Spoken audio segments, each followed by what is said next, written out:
Hello everyone, welcome back. I got some really good ones for you today on this Saturday, March 14th, 2026. A lot's been going on with those markets and the economy and geopolitics, all things we'll be discussing for today's video. So welcome back, glad you made it, glad we could hang out together.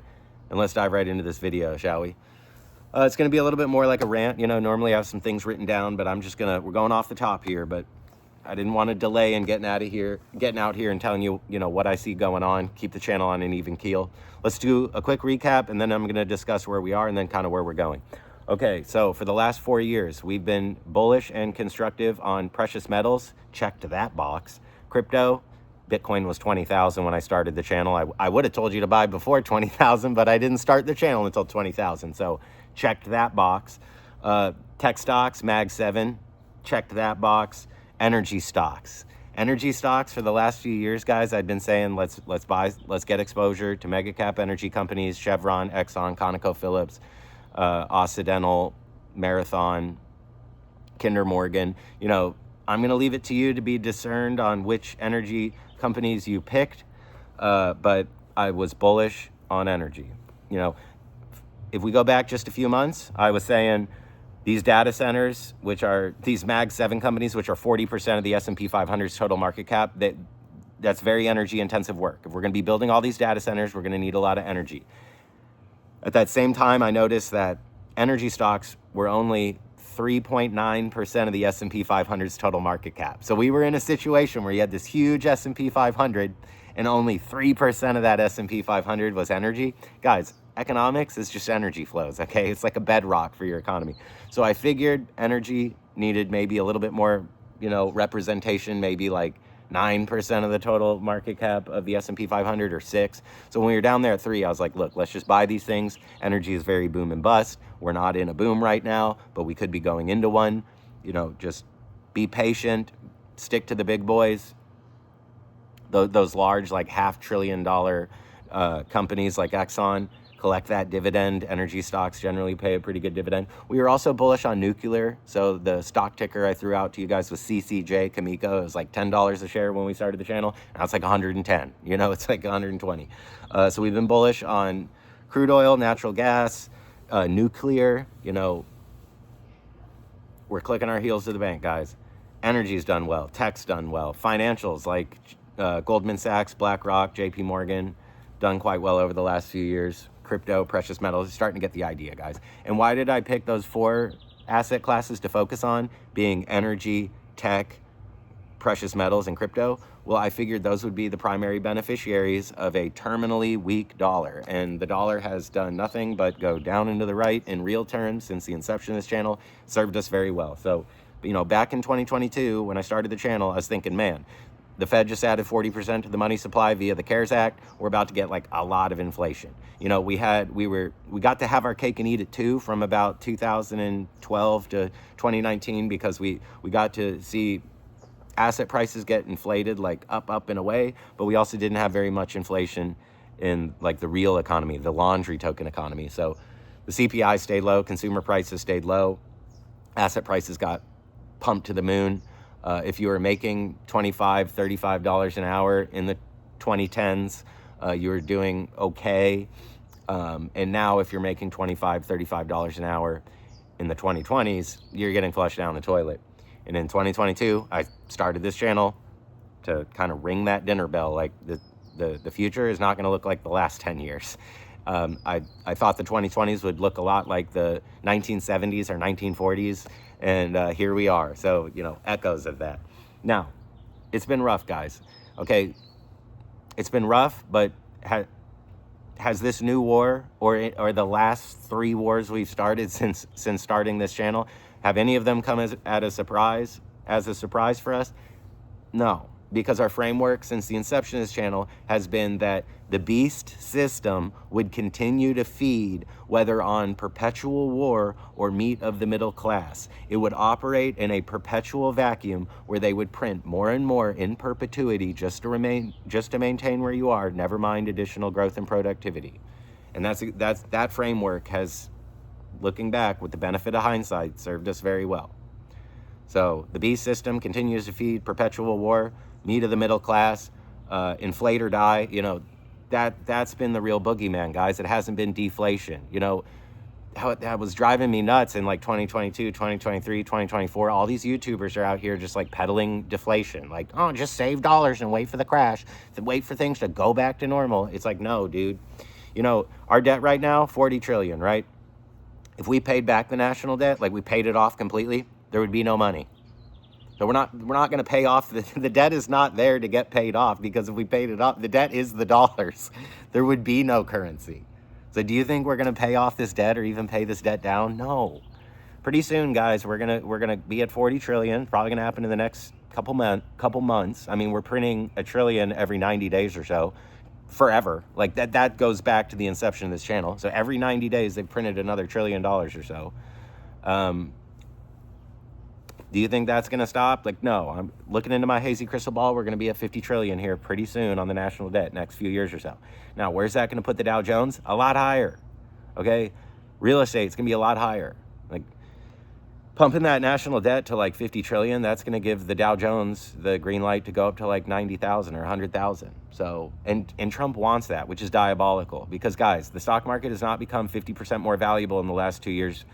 The stock market has just been going up because the dollar got cut in half in the last 2 years. And every few years or so, the dollar's going to get cut in half again and again and again, which is why I said we want to hold Bitcoin. We want to hold gold.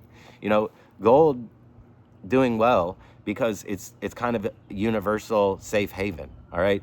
The safe haven used to be kind of the dollar empire, U.S. treasuries. That's not the case anymore.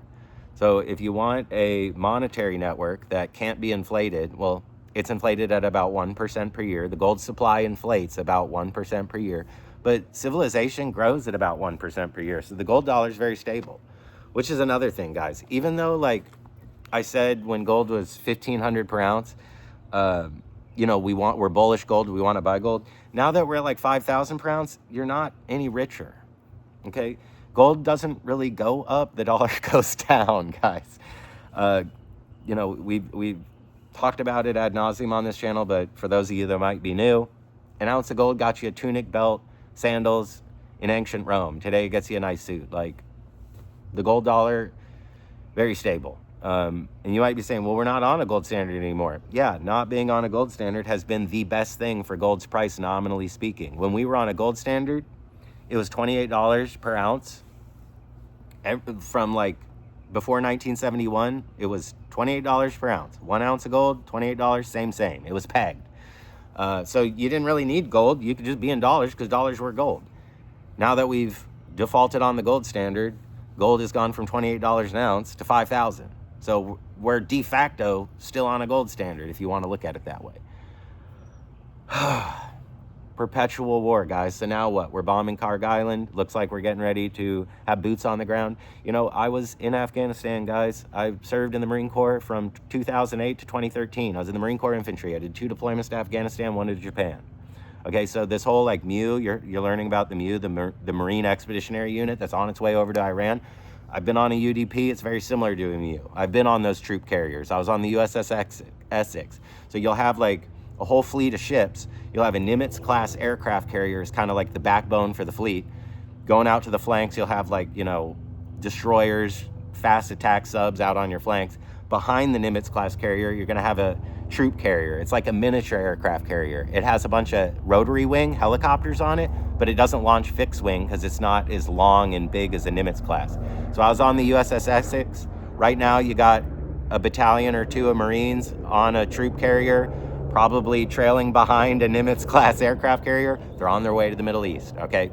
Those Marines, like America's pit bulls, we get starved, beat up, caged, and rarely let out to do our jobs. These guys, they got killing on their mind, and I think we're gonna have boots on the ground pretty soon.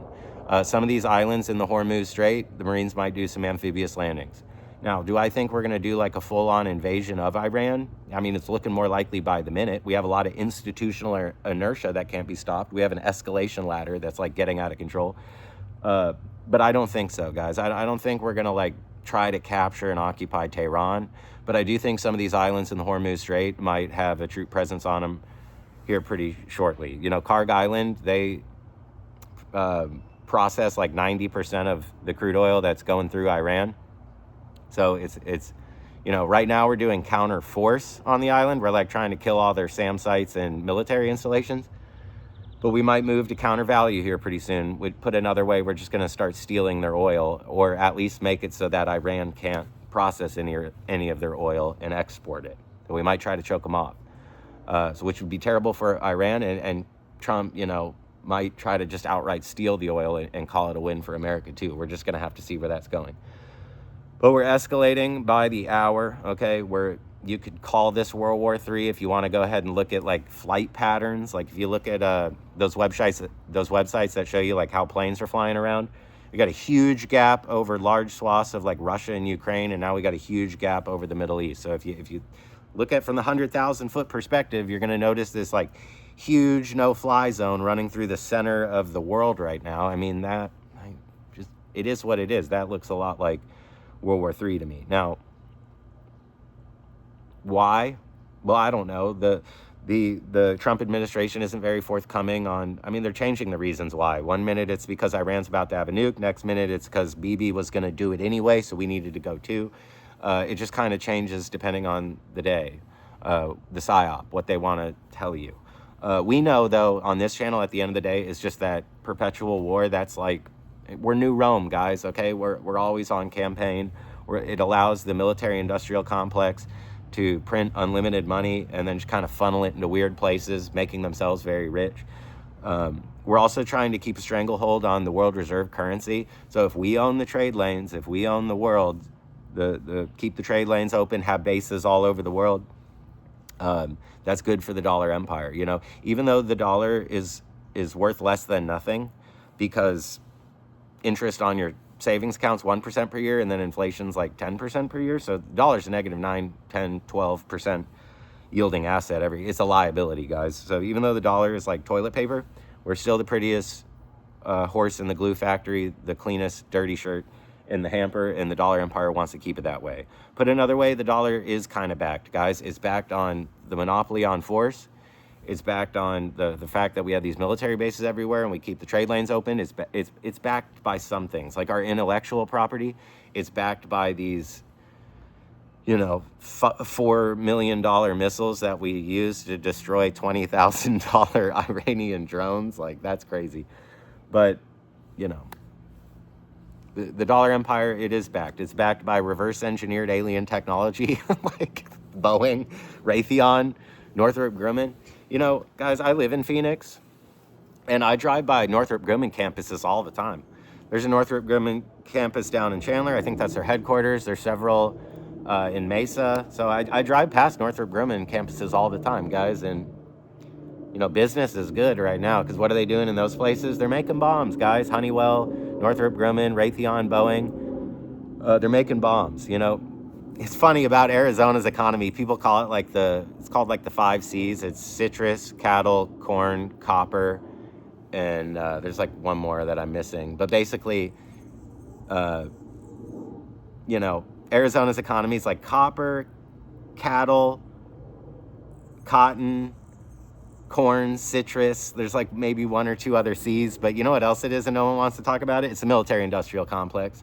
I mean, this state, they put out like John McCain, you know, basically, guys, if you want to do well in Arizona politics, you need to come from the military-industrial complex. You're either a fighter pilot, an astronaut, like something having to do with the Air Force. Kind of one of the big dirty secrets of Arizona is we make a lot of bombs, guys. We make a ton of bombs here. So it's pretty wild. If you didn't know that, fun fact for you, Arizona is in the business of blowing things up. I'm not. I think it's disgusting. I washed my hands of the beast system a long time ago, and I only come out here to weaponize it as some sort of cyberpunk libertarian crypto bull gold bug guy. But, you know, I was in the beast system when I was going to places like Afghanistan, and I do have some idea, you know, of what this looks like and what it's like to be an enlisted guy in this situation right now. And it's not looking very good. All right, it is if you're 19 years old, you're full of piss and vinegar, and you're trying to get some right now, which, you know, I get it. But I mean, now at my ripe old age of 35, I'm starting to see the world for what it is, guys. And the reality is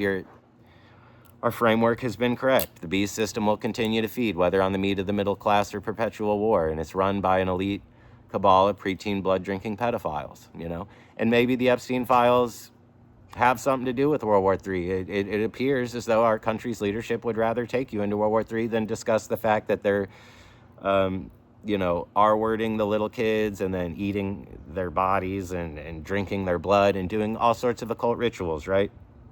Like, that sounded nutty 5 years ago, and now it's just, that's your headline. A cabal of preteen blood-drinking pedophiles is running your country into the ground. And they're cutting interest rates, guys, which is not good. So we've had a bunch of interest rate cuts.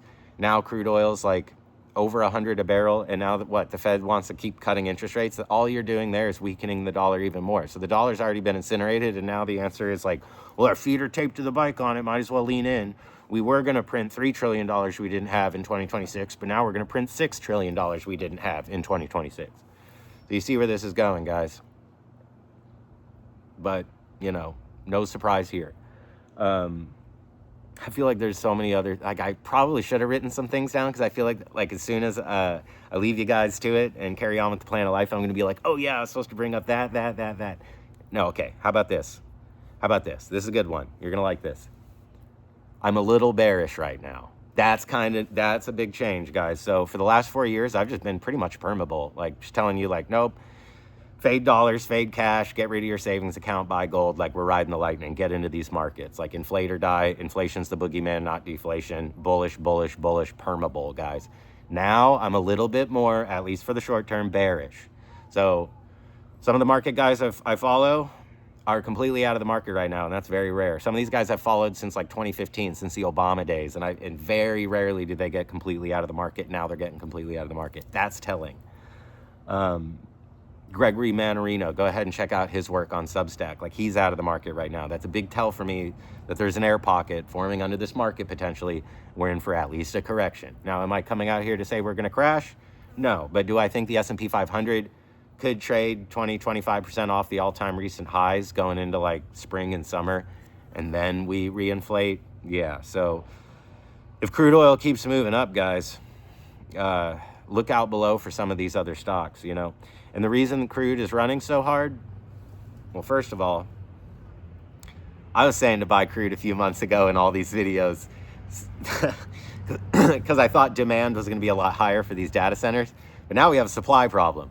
So if you have a situation where global demand for energy remains constant, but then supply gets shocked and like cut in half, prices got to go up, 2x. So if demand remains the same, but supply gets cut in half, the price doubles.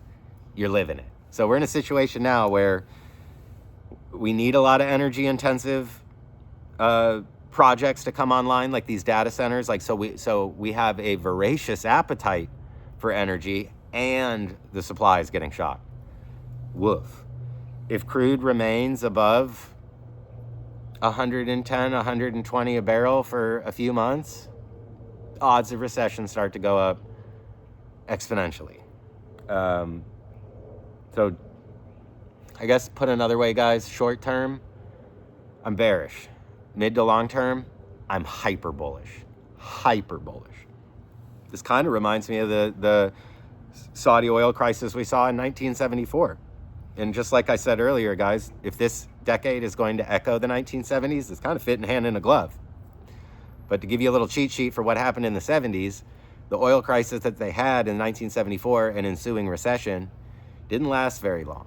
There was deflation for a year or two, and then what happened? Gold went into a blow-off top. It was 1979 when gold topped out at like 800 per ounce, silver at 50. So looking into my hazy crystal ball, guys, I see a little bit of deflation. Markets were kind of caught flat-footed. Markets were thinking crude was going to average 59 a barrel in 2026, and now it's looking like 159 a barrel for 2026. So the market was kind of like not ready for that. When the market gets caught flat-footed like that and you have a bunch of short-term uncertainty, you get that little deflationary, whoa, what's going on? So prices, except for crude oil, initially kind of come down. Even for things like gold, price can kind of, whoa, what's going on? But then what happens, guys? The Fed continues to cut interest rates. They open the floodgates. no other endeavor on the planet requires more fake dollars than war. So, you know, when the beast system is feeding on its own middle class, put another way, hyperinflating asset prices and keeping your wage the same, when they're feeding on you, that's kind of like a lean chicken dinner or a fish dinner. You know, the beast system likes it. It's protein rich. You know, it's a nutrient dense energy source for the beast system. But war, guys, that's a marbled bone-in ribeye with all the trimmings, and it's cooked medium rare. You know, so the beast system is really gonna like this war. Short term, a little worried about it. Mid to long term, hyper bullish. Even if it's not good for your standard of living, even if we lose this war, I still think inflation is the boogeyman. And I think gold, silver, I don't think we've seen anything yet, guys. I say buy these dips. And if you're thinking, oh, the party's over for silver, I'm saying the party hasn't even begun yet. And if you're thinking the party's over for crude, part of me hopes you're right. But I think crude could have a lot more room to run too. Stocks, same thing. I think we could have this little correction, but it won't last long. I think as all your labor is stolen through inflation, the primary beneficiaries remain the same. Tech stocks, financials, energy stocks, crypto, precious metals. See, guys? 4 years. Nothing's really changed for me. Just a little bit of deflation short term, though. Just a little bit of bearishness short term. I'm a little bit bearish. The first, again, can't be understated, guys. I've never come out here and told you to get scared and hide under a rock. But right now, I'm a little bit bearish. Now, what does that mean, though? Does that mean, like, pull completely out of the market? No, what I would do is just stop buying stocks for the time being. Save up a little bit of cash instead. And maybe if you're sitting on some of these stocks and doing quite well, because on this channel we have been, just reduce your exposure a little bit, guys. Sell a little bit of tech stocks that you're up on, lock in some profits. Maybe sell like a little bit of gold or silver, like a little bit. Sell a little bit of energy stocks. Sell a little bit of JP Morgan stocks, something like that, guys. Like, you know, you could trim a little bit of your Tesla or Meta or Home Depot or whatever. But, you know, 35 years old, don't get completely out of the market. Just reduce exposure a little bit, store up a little bit of cash. If the S&P 500 trades 25% off its all-time recent highs, go ahead and buy that dip. Carry on with the plan of life, guys. The beast system will continue to feed, whether on the meat of the middle class, perpetual war. See? Also, guys, I'm going to leave you off on this and I'm going to let you go. Don't forget the Epstein files, okay? Fuck those guys. Fuck those guys. So stay on it. Don't let them get you all tripped up in the next psyop, okay?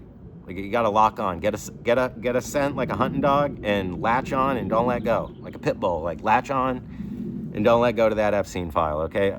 We haven't seen any arrests. That is just diabolical. So don't let them memory hole the Epstein files. Don't ever forget what they did to you during COVID, and don't ever forget the Epstein files, okay?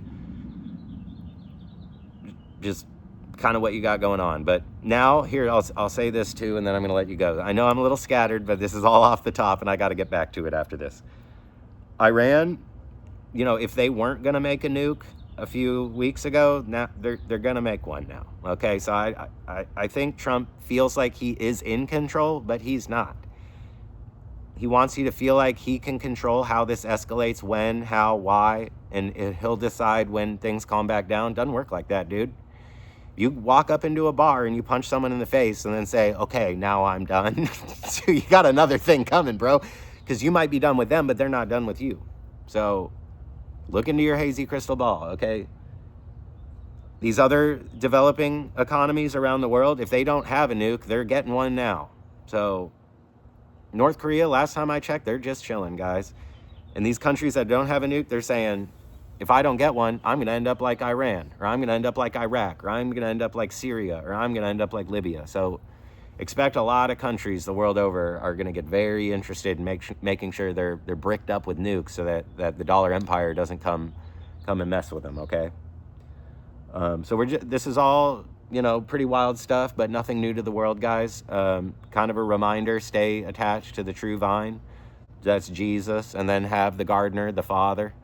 come and prune your branches, okay? Be like a tree planted by streams of water whose fruit is always in season and leaf never withers. Whatever he does prospers, guys. Like, stay attached to that true vine, okay? So that's really all I got for you guys for right now. Hope you're doing well. Like, subscribe, comment, share, whatever. You guys are awesome. And we're just going to keep going, all right? Till next time.